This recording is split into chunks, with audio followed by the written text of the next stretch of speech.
Hello and welcome to the DGTL Growth Podcast, where marketing leaders turn playbooks into pipeline. I'm Suse Barnes. Today, we're looking at digital marketing, AI, entrepreneurship with Ron Scirrotto, co-founder of 360auto.ai and marketing communications expert and president at Blue Gorilla Digital. Ron, thanks for being on the show. Good morning. I'm happy to be here. What's good in Jupiter, Florida today? Oh, life is beautiful in Jupiter, Florida. I mean, we're in heaven here. So while all my clients are up north and starting to get their cold waves and winter storms, we're enjoying the sun and fun down here in Jupiter. This is the probably the biggest capital of a concentration of pro golfers in the world are right here in Jupiter. So it's a pretty special place to be, and we're happy to be here. Fantastic. I imagine you must be a golfer then too. I'm a very poor golfer, yes, but I am a golfer. Yeah, I guess you have to be. I grew up with the families of like the Nicklaus kids, Jack Nicklaus and his sons and daughters, wow. And my kids played their sports with his grandkids. And I actually did a TV show at one time with Gary Player and his son called Player to Player. So I was very involved in the golf world, but more of a spectator than anything else for the most part. Awesome. I know Gary Player well, not personally, but he was somebody that I followed because I grew up in South Africa. Oh, great. Oh, yeah. Yeah. Wonderful man. One of the most genuinely nice human beings on the planet. Great. I actually used to play golf at just 9 holes here and there, and I got a hole in one. Wow. On a par 3, and then I quit. That was good. Quit while you're ahead. Yeah, exactly. So beginner's luck, I think. Let's get into Auto.ai. What do you do there? And tell us a bit about that company and your vision. Well, that's a brand new venture, but it is probably one of the most exciting things I've ever been involved with. And as someone coming from a perspective of being a digital marketing agency, which is what I've done for most of my life, this has just rejuvenated me because I'm close to retirement here. But an opportunity came forward with a former associate and client and consultant, and he hooked me up with a team of developers that is bar none, just top notch. And we're embarking on something that is so breakthrough and so exciting. I've never been so rejuvenated in all my life. It's brought me total new life of what the possibilities are with AI. And then what we're doing with it, which is incredible. So we've got one of the head engineers, let's just start it this way, is the basis between Meta's Llama large language model. And for 5 years, he led the team of Meta's AI engineers, 150 developers. And he came to start this with us.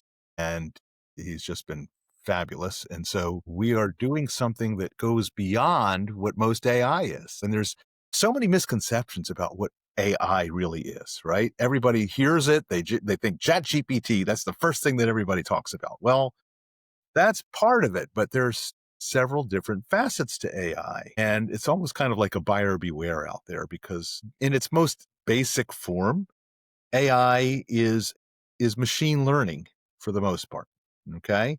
And these machinations get put together and you'd know it as, press 1 for English and press 2 for Spanish when you get a phone tree, right? Or you go to your bank and they say, please enter your last 4 digits of your card and then give us your last 4 digits of your social and then say, what would you like to do today? Check your balance, make a deposit, whatever, right? It's very limited. It can do a task very well, but it's very limited. And then the next phase that everybody else is familiar with is called generative AI. And that's where ChatGPT is and Claude and Midjourney. You can create things with it, right? It answers your questions. It writes code for you if you want. It does a lot of cool things. It's a big time saver for a lot of people, but that's generative AI. And then you move into the next phase, which is agentic AI. And you'll hear agentic being, talked about.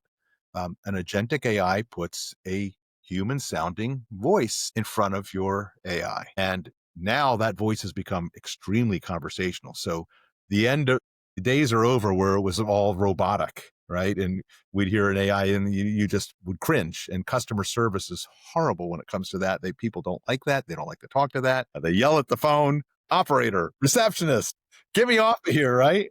And we've Exactly. all been there. We've done that, especially like if you get into the airlines, right?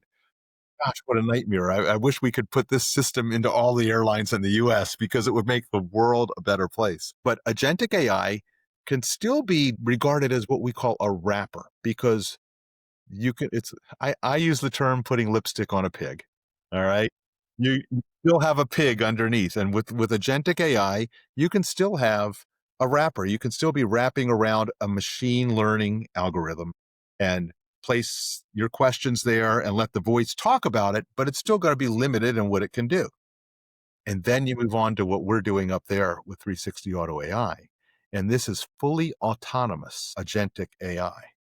And that means the agent can think and rationalize and be proactive instead of reactive and can recommend things, is not just waiting for the consumer, and talks and laughs and jokes and feels sympathy. It's pretty amazing. I'm when I get a client on the line and we have this installed in a 3,000 acre hunting ranch out in the middle of nowhere in Texas. And then we're quickly have entered, and we were primarily built in the automotive space. So for car dealerships and vendors in the automotive agency space or automotive dealership space, that's our primary focus. I think I got turned on to this a couple of years ago, and I was wowed by a couple of guys that were former Google employees.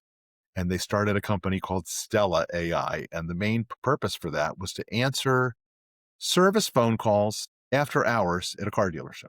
So after 6 o'clock and on weekends, when there's nobody there to answer the phone, be able to pick up that phone call and answer it.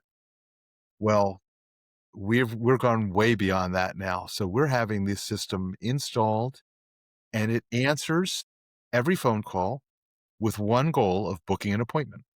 So if it comes into a service department, it's funny. I quote a stat that it's an industry-wide stat from the National Auto Dealers Association that says 35% of all calls that come into a car dealership's service department go unanswered. Think about that. How many opportunities is that, right? And so when I get somebody on the phone, they say, try 50%. We know we're doing a horrible job of answering phone calls. And this answers every call. I think last month, on average, we saw an average of 73% of all incoming phone calls to our service departments were answered with zero human interaction at all. We have integrations built into their service schedulers, into their CRMs, into their dealer management systems. The call comes in, she does a fabulous job, and she books the appointment, and the customers come in. And on the sales side, we're seeing upwards of 70% increases in conversions and leads showing up for appointments. So, everybody's excited about what it is that we're doing, and we can't get our programmers working fast enough to handle the load, but it's pretty amazing. I mean, very Excellent. exciting. Yeah, for It's sure. funny we try to mess with the agents, right? So we're built on a closed loop, privacy-based system.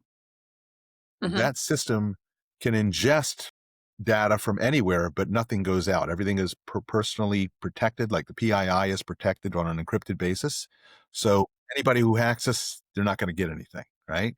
And that's very important. Data security is of supreme importance. We have an install going on in Detroit right now with a major player, let's just say in the industry, and we have one of our people on site for 30 days with this company helping the install. We normally do everything remote, but this is a huge install in a huge company that everybody would know immediately. I'm not allowed to reveal it, but pretty amazing enterprise level integration, not even with a voice agent. This is just basically our tech stack because our tech stack was built from the ground up. So, I've talked to other companies in the space and what they're doing, and they're like, I can't believe you guys were able to do this, but we got it done. You call the agent up and, you'll say, hi, Sheila, how are you? I'd like to book an appointment for my car. And she'll say, great. What time's good for you?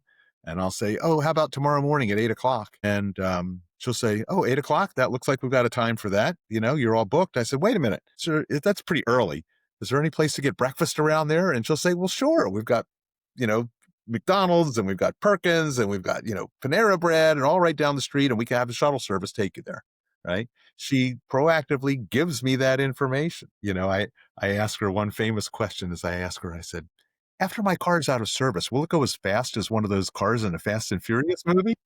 Laugh and she'll say, haha, Ron, that's a good one. No, we're meant to keep your car on the road, blah, blah, blah. But, we don't have available any NOS nitro buttons to push. Who knows? You might come in and we might have Vin Diesel come on for a test drive with you. So he's making relevant comments, joking with the customers, and all with one goal. So it makes customer service so much easier. And even if they know they're talking to an AI representative, they're willing because all their questions are answered. So it's amazing tech, and it's the next wave. A lot of the people that we've talked about says, you're working on, we didn't expect to be around for another year. So every call is greeted very welcomely and very warmly. So it's pretty amazing. Fantastic. Yeah. Congratulations. It sounds better than Alexa. It's way better than Alexa. See, Alexa's machine oriented. You have to program the questions that you want Alexa to answer, and you can customize an Alexa model. I remember hearing Mark Cuban several years ago, probably 4 or 5 years ago, talking about how his kids are making money because they're learning how to program Alexa for people and feed it the questions that they want it to answer. And so it will answer those questions, but you're still feeding it certain questions. It'll know what it knows. And probably, I guess I use Alexa for music. Alexa, play the Beatles, right? So from my standpoint, it's a whole different story of what I take in and am exposed to. But this whole world of AI is changing so rapidly. It's all battle to the swiftest right now. But there are a lot of rapper companies out there, a lot of one-man bands. If you're looking up things on Facebook, the biggest company in the world looks as big as the smallest company in the world when they're on your phone screen, right? And that's digital marketing. Yeah. Mm-hmm. Yeah, it's very, very unique, very exciting, and we're just exploring the spaces. I had a company that called me, or a friend called me, that he was at a trade show last Friday. He says, "I'm going to put you on the phone with the new president. He's just coming in, and he's going to be taking over the company. But I've told him about your AI, and I want you to talk to him." I get on the phone with this guy on Friday. And he starts talking, and he says, yeah, I'm moving out. I've been here for 3 months. I'm just learning the business. And I moved to California next week. And I said, "Where are you moving from?" He said, "A little town called Stuart, Florida." I said, "You got to be kidding me. I live in Stuart, Florida." "Where are you at?" And he tells me the name of the development. I said, "I'm across the street." So I went and had breakfast with him on Saturday. And it's like, they have 500 dealers and they want to incorporate the voice agent. They have a huge data center and outbound call center. And this is going to bring it to be much more affordable for them and much better because the agent doesn't give up. It's going to, what I say is, they're going to contact you until you buy, die, or opt out. That's it. You only have 3 options. You have to come in and buy something, or take a test drive, or do the appointment, or you're going to pass away, or you're going to hit the opt out button and say, "Don't contact me anymore." So it's very persistent, unlike most salespeople are. They make 3 phone calls to a lead, and then they drop off, right? Of going on to the next lead. Well, that lead goes untouched. So the AI doesn't untouch anybody. It doesn't have a conscience. It just goes and does its job, and it does it well. So very exciting stuff. Very exciting. Curious, did you imagine it initially for the auto industry specifically? And it sounds like it's now expanding to other industries. Yes, Is that correct? it is, because we're getting hit up from industries all over the place right now. So it's amazing. And I really haven't done any promotion. I mean, I make some posts on LinkedIn and that's it. And it's funny. I had another enterprise call me last week, and they heard our demo agent. I'm like, "Who gave you the number for our demo agent?" Because I only use it on my Zoom calls. It's the only time I release it and then walk somebody through the technology. So, well, they couldn't tell me. They told me not to tell you, because they know you don't let it out. But another company that does some integrations with dealerships, and they have about 200 dealerships under their belt, and they want to incorporate the technology. So people are finding use cases for it, and there are many use cases for it way beyond our industry, in finance, in credit, and in healthcare. And the most of the enterprise people that we're getting approached to know the security level of what we're based on, and that makes a big difference. And that whole tech stack with that security function is what enterprise companies are looking for. But yeah, we did it because most of us are car guys, and I've been in this business I've been in the advertising business for a long time, since '82. My degree was in advertising, believe it or not. BS in advertising is very appropriate, right? Bachelor of Science, but BS. But I knew what I wanted to do. I mean, I've always had that fascination with old television commercials, and I could sing a jingle from every cigarette company when I was a kid. It's like that came to mind, and like, what am I going to go Mhm. up? And advertising was it. I've watched the marketplace change so drastically over the years. And as a digital marketer, I started my ad agency in 2001. And then I started a digital marketing agency in 2014. I was always looking for something different and unique to offer my customers. Well, how do I put myself in a niche? And I was in the automotive space out of necessity. Buddy of mine had a big agency, and he handled a lot of car dealerships. I traded him some space. He gave me space in his office, and I said, "I'll do all your media buying for you." I'd been in television for about 10 years with CBS. So I did that with him, and he says, "You want to handle any accounts?" And I said, "I'll handle anybody but a car dealership."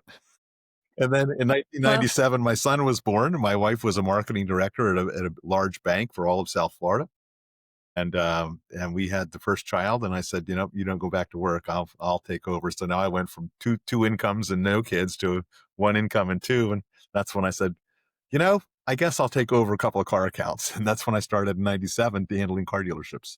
And the reason was, as a digital marketer, and for your audience, they'll know this, car dealerships spend money 12 months a year, nonstop. In South Florida, when I first started out, I had clients that were seasonal clients, right?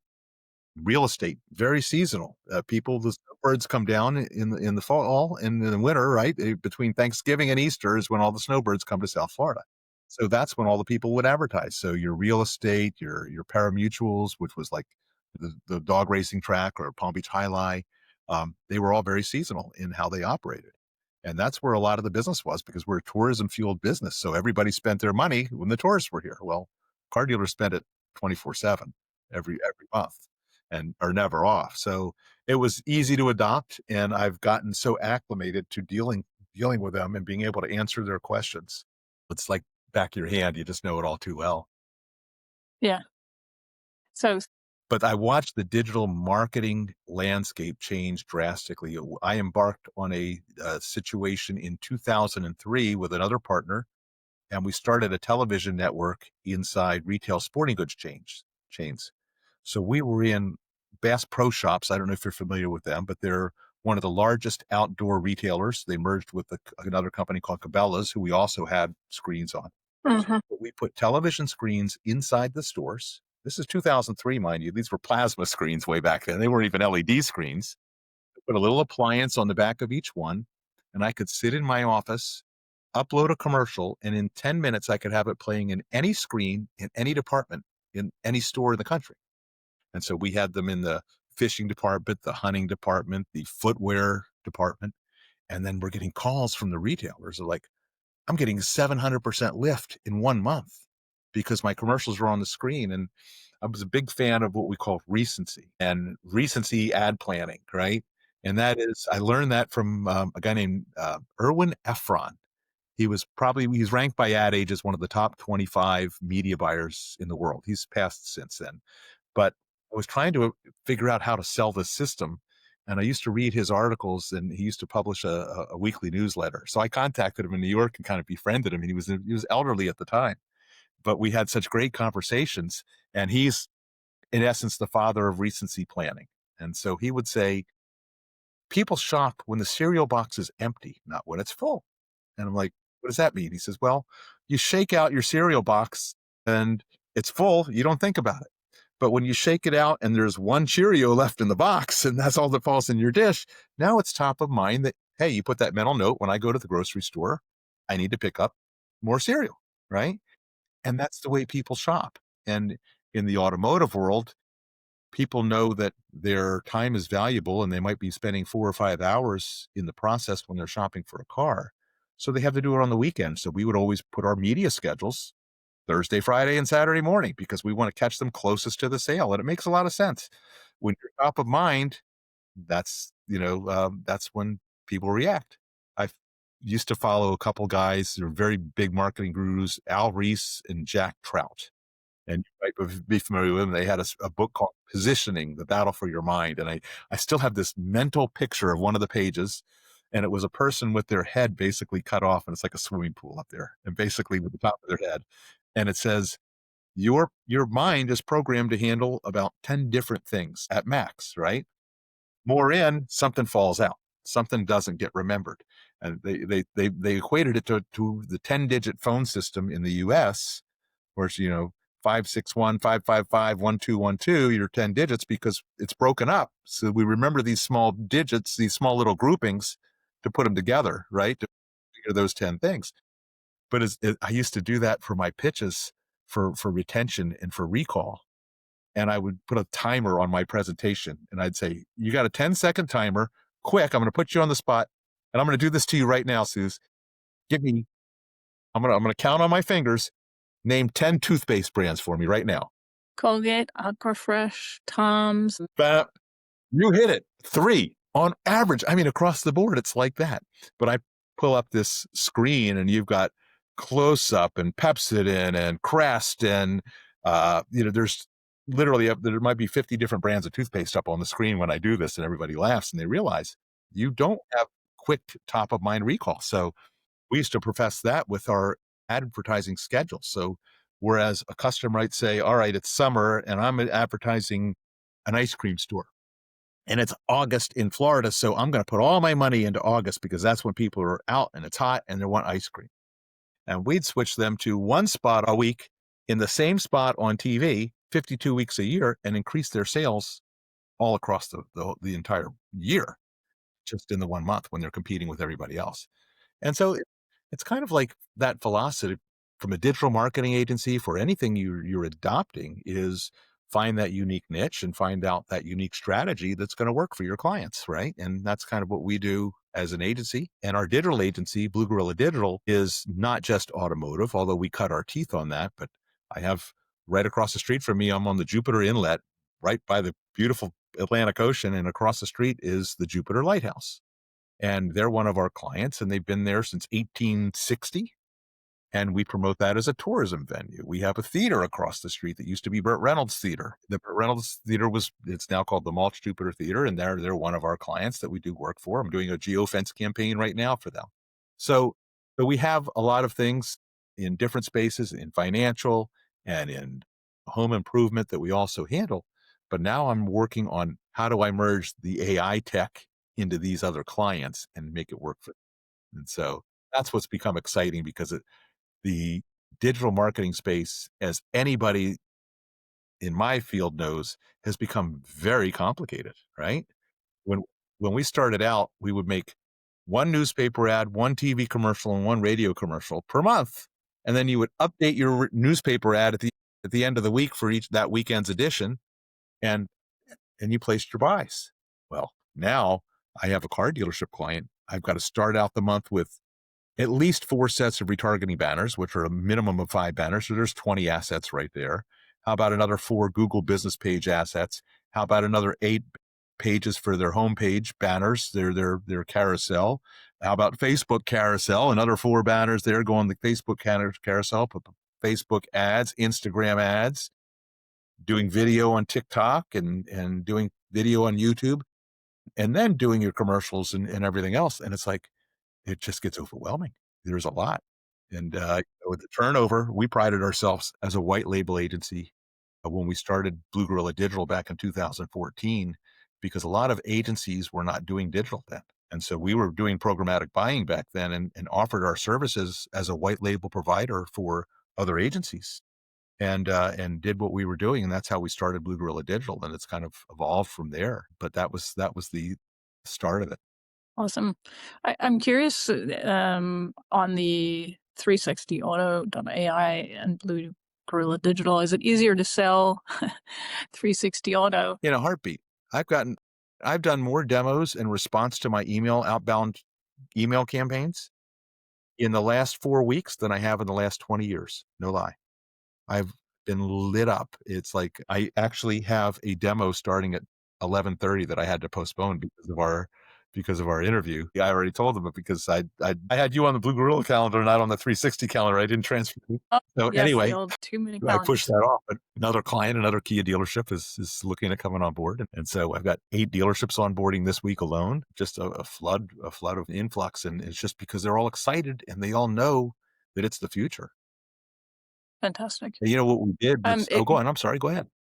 no, I was just going to say that Steve Jobs said the easiest product to market is a good one. Yeah, it is, right? I always used to say bad or good advertising will kill a bad product faster, right? And that. I don't know who's came up with that. That's not me, but I can recite it all I want.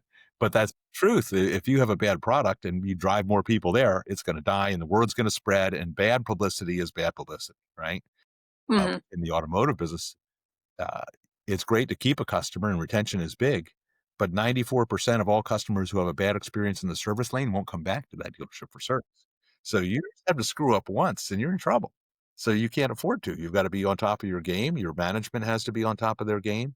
And we see that even as a digital marketer, we can do so much to bring attention to a client, to help brand them, to make them different from everybody else that's selling the identical product at the identical price. How do you, put that unique selling proposition, that old Rosser Reeves USP, right? It still holds true today from the beginning of advertising. How do you do that? How do you separate yourself? And that's kind of what we try to do with our clients is put them in a different position than everybody else. Make them different, make them stand out. We have a furniture chain in South Florida who was part of a huge furniture chain that sold out, and they're the remaining 10 stores in their chain, right?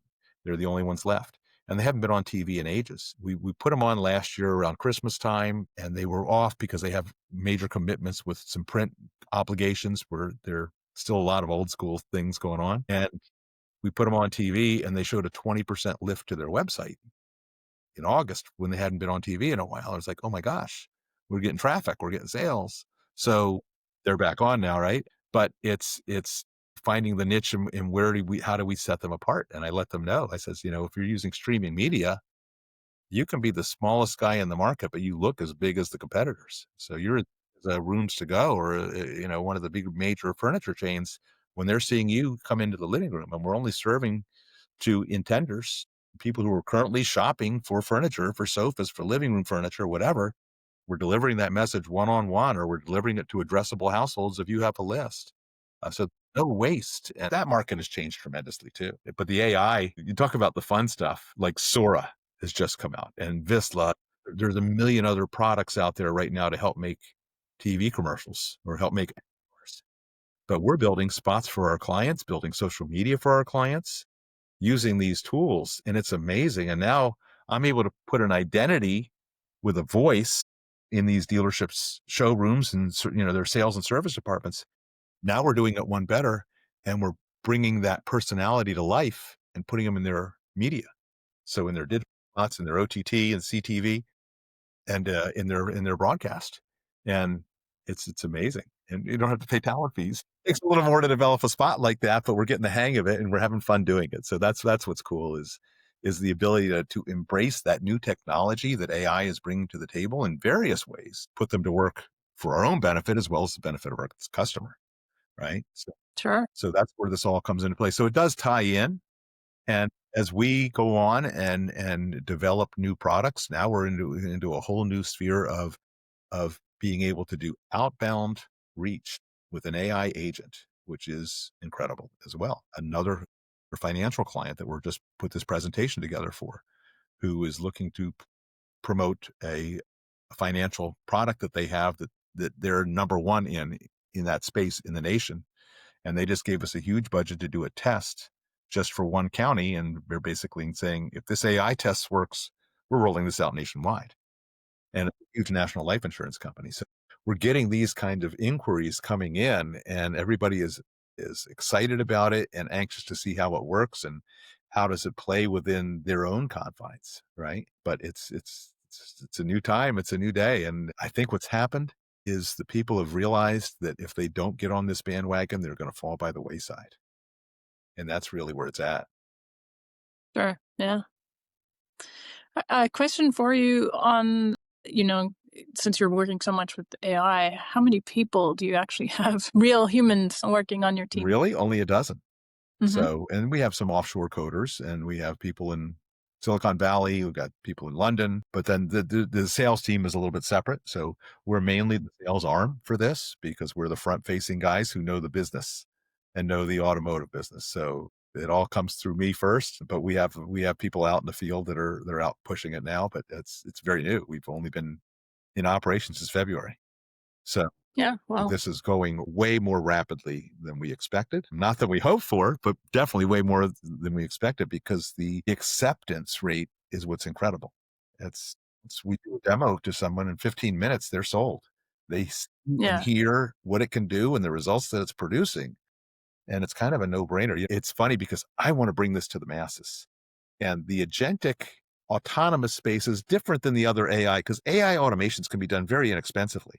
But we have multiple layers in agentic voice, from security and privatization letters on down to the LLMs and everything else that all add to the cost, right? So it's a little bit incrementally what it does to the cost of this. So we price it, at approximately $2,500 an agent for the car dealerships. I break it down for them and say this, okay? So let's talk about a single person in your BDC department, and you're paying that person what, $50,000 a year, $40,000 even if you're only paying $40,000 a year. Think about what that breaks down to on a weekly basis. And we're below that cost of one person, but we're going to basically substitute 4 to 5 people's workability because we're working 24/7. You're not paying for healthcare, 401k, workman's compensation, time off, smoking breaks, weekends, right? But our agent's working 24/7. So we go from $14 an hour. It's really about $4 an hour when you equate it, what you're paying an employee, and no federal taxes, and and no bad attitudes. They always have a good day. The agent's always in a good mood. From that standpoint, it's pretty exciting. It's because the value proposition is there. So we've got it actually in a couple of beauty salons right now. And all we have to do is integrate with their CRM and their scheduler to book the appointments. So if we know how long an appointment is going to take, and they tell me hair coloring is going to take X and just a haircut is going to take Y, that's programmed into the agent. We tell her that's when she's booking the appointment to look for this with this person for this service, and they block out the time for it. I think the biggest opportunity is in a lot of the small businesses, and for any agencies out there should be able to capitalize on this for their small businesses because think about, I thought about this. I just recently moved, I think I mentioned, just to Stewart, Florida. Bought a new old house, if you will, right? New to me, old, old. And so renovations start coming on. So what do? I call a fence company because I need to put a fence up for my dogs. I call an insulation company. I want to re-insulate the attic. I've got a window and door company coming in to look at installing new windows and doors. Well, I'll call and nobody will answer. And then I'll call another one and I'll call another one. And then finally someone picks up. And why? Because a lot of these small businesses are out on the field. And it was funny. I got this approach from a friend who has this hunting ranch I mentioned. And I'm like, why would you want to put an AI agent in a hunting ranch? And he's like, well, Ron, he says, the typical hunting client, he says, they're spending 3,500 to 4,500 per animal that they take when they're doing a hunt. I had no idea, right?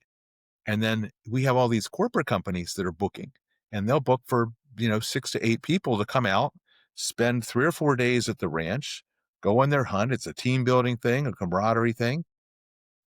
A typical client could represent anywhere from $50,000 to $70,000 in income, and we're missing phone calls because our guys we got 3,000 acres, and they're out there with a team. I don't have anybody else just sitting there waiting around for 2 or 3 phone calls to come in, but I can't afford to have any phone calls missed because they'll go to the next branch, and so they've used it and very successfully. So it doesn't have to be a high volume, but even for somebody who has a high volume calls, our agent can handle them all at the same time simultaneously and book the appointments. So, 20 calls come in, you've got it handled. We did a recall notice for a client, and I forget the number. I think maybe we sent out 700 customers notice of a recall of their vehicle.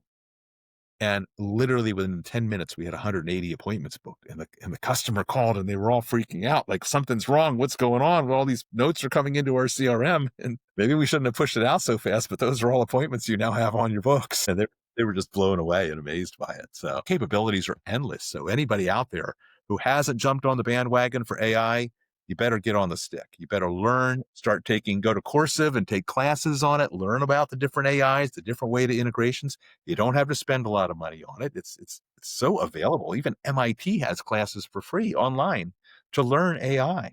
So for anybody who has an agency out there who's thinking about this, any digital marketer, for any client that you have, this is definitely the future for you as a business and for your clients. And if you're not doing it, they're going to find a client who does. So, that's my advice is get on this bandwagon now. It's not too late. I was very involved in the Advertising Federation and chaired the Addy Awards for the state of Florida one year and locally several times. And I used to go to the national convention for the American Advertising Federation. Being out there and hearing this guy, Lou Schultz, speak, and he was at one of the big agencies in New York City. And he was talking about this brand new product that they had that they were getting ready to launch called AOL. And I still have an AOL address to this day. I'm proud to say, or not proud, but I have about a dozen addresses. But I'm like, what if I just took that opportunity to realize what he was talking about in that meeting before they even launched this and where it would be today? This is where we are now. I mean, the internet, right? When Al Gore came around and invented the internet, when the internet came into being, how many took advantage of that and made money in that whole .com boom? Well, AI is the next boom. Yeah, for sure. Having the right technology behind it is kind of a key thing. So that's what got me excited about it in the first place. And the more I heard it and the more I learned about it, I was on board. So this is about a year and a half ago. We started working on this and kind of collaborating on how to make this thing take off. And then we fully launched in February, and now it's off to the races. Yeah, for sure. And just, it sounds like yours is better than Google's at this point, because I got a call from Google today, or a voicemail I just listened to. It was yesterday. They left a voicemail for me, but it was in a different language. Oh, really? So it was in a foreign language I couldn't understand. I know it was a Google ad rep calling about scheduling a meeting, but the whole thing is in a completely different language. That's funny. It was funny. Ours, like if customer calls in and then in the middle of it, they turn around and talk to somebody in Spanish, the agent will ask, "Oh, you speak Spanish. Would you like to continue this conversation in Spanish?" And say yes. Awesome. And she'll start speaking fluently. We even took the chat and we tested it, and we wrote something in Google Translate, translate to Japanese, took the Japanese characters, put them into our chat, and she answered in Japanese. And we took that and translated it back, and it's like, wow, it's perfect. The answers are perfect. And I tell our customers that. I said, what's the biggest difference? Well, the biggest difference you can tell is in the SMS messaging. Our agent doesn't start sentences with small lowercase letters and does use punctuation, unlike most of the millennials out there and younger who are used to typing with two thumbs instead of the way we all learned, right? That's how they talk to each other. But our agents have perfect English and perfect grammar structure. So it's pretty funny. That's funny.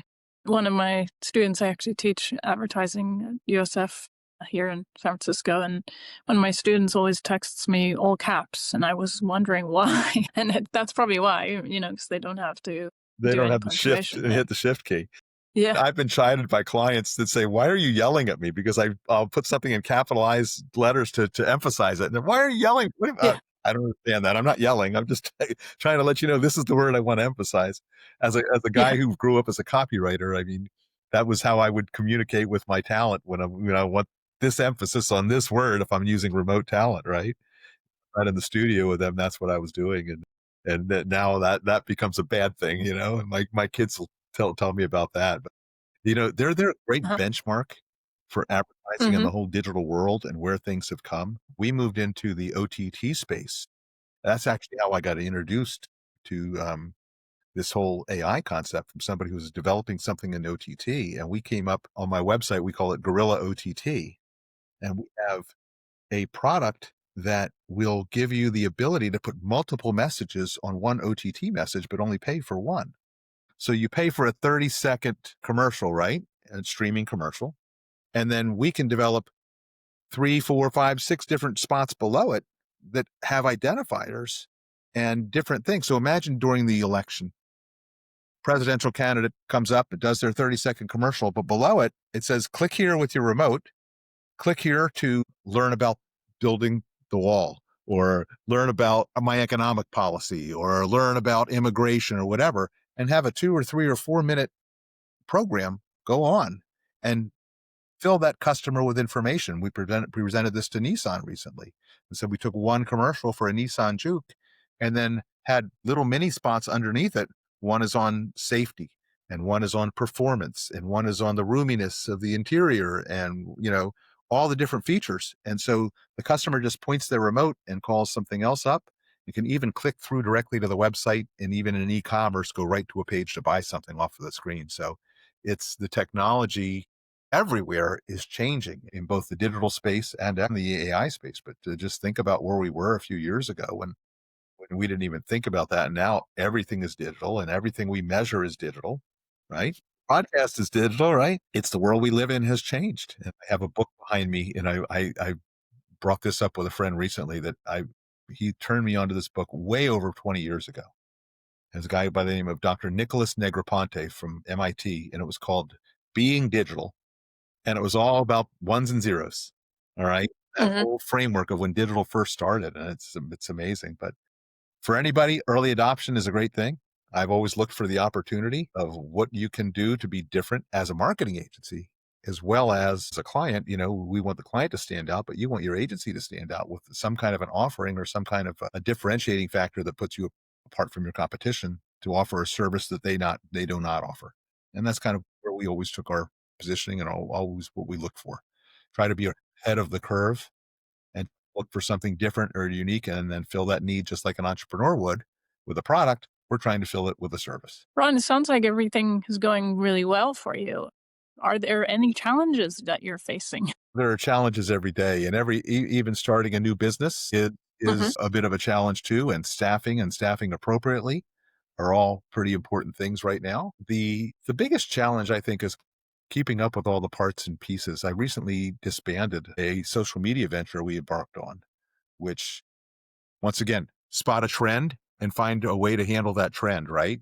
So the trend for me, I went to a trade show, and it was at the Automotive dealer convention out in Las Vegas, and wanted to hear what they were talking about social media. And someone got up, and this was a standing room only conference, right? There were at least 200 dealers in the room, and people standing against the wall as well, listening to someone holding a phone up and telling the dealer how to tell their people to do a dealer walk around with a vehicle and show it to their customer. And I'm thinking, you guys are so off the mark. This is so basic. But the dealers flock to this speaker afterwards, and they're all wanting his card and everything. I'm like, there's a golden opportunity, right? Do social media the way it should be done. So what we did was put a strategy together to do video social, right? What are the algorithms picking on? Obviously, scroll stopping video is what gets attention. Everybody on Facebook will tell you that right now. But when we started this a few years ago, we said, let's do this. So we embarked on, we'll film 16 commercials for each customer, or organic video, and then multiply that times 4 different platforms. And so they're going to get 64 posts, where most of them are posting 3 static ads a week on Facebook. That's typical car dealership, right? And so we'd send cameras and gimbals to our dealers, and here, have your people film themselves, get customer testimonials, etc. Big goose eggs would come back, but we get nothing, because if you're not there, it doesn't happen. So we started putting teams out, and we'd send a 4-person crew to a dealership, and they would do long form commercials and short form and interviews with everybody in the staff. And then we'd come back from that one full day of shooting, and then take that and make 3 months worth of content out of it. It's great, but there are so many parts and pieces to that. It's like, is this going to be approved by Facebook? Is this going to go through? Are we using the right music? Are we displaying on time? Are we getting any clicks? Are we getting any leads from this organic? Is it helping their overall traffic? The biggest problem was wearing out the staff, because you'd go to, like, we have a shoot book next week in Rochester, New York, going from Florida. You can't get there from South Florida. There's no direct flights. You've got to take a day to get there, a day to get home, a day to shoot, and then I'd have to give my staff a day off as comp time. So I'm losing staff for 4 days to do a 1-day shoot. Economics don't work that way. So put Yeah. that aside, and now this whole AI has been my total focus. So I've got the staff. Blue Gorilla Digital is kind of up and running, and it's kind of on an automated process. We have the internal team, and the processes are down, and that works great. And now the AI is the big focus, and we're growing fast. So we'll be doubling our staff probably by the end of the year, I'm sure. So, well, great. So that's a sort of a 6 to 12 months from now Yeah. question. What are you looking forward to? I'm looking forward to having several hundred people on this platform and not losing it, because I see this in the car dealership space. The dealer has what's called a DMS, or their dealer management system, which is the brains of the operation, right? Everything transaction and every item in that dealership is handled by that dealer management system, other than their CRM, right? And so every sale transaction, every service transaction, hourly rates for their techs, their payroll, everything is housed there. And they don't ever change that. I don't think I've ever seen a dealer in my years since 1997 ever change their dealer management system. Very rarely happens. And very rarely do they change their CRM. There are new ones that come out, and it's starting to happen a little bit now, but they're creatures of habit because it takes a lot of time to staff up and train the right people on that CRM. And then it's all over again and building that process. So it's very difficult. I don't see people dropping off. We've had 0 people drop off so far. So the retention is there because they see the benefit. And you can illustrate the benefit just with the fact of it costs less than one body in the store, let alone benefits from the increased leads, the increased customer service bookings, the increased sales. All of that is just gravy on top of it. So I don't see them leaving. So getting that base up and getting it up quickly is our biggest factor. And that's it for us. We're battling the competition before somebody else comes out with the same technology in our space. We got a lot of competition, but no one's doing outbound campaigns like we are, and no one has the privacy structure and the full tech stack that was built from the ground up like we have. So we see a lot of the wrapper type companies out there, and that's our competition. But once again, it's just like that TV on the big screen, right? When you're out in front of people, they don't know you from Adam if they're seeing your competitor. So you've got to be out there and you got to be in front of people. That's our Well, fun trajectory right now.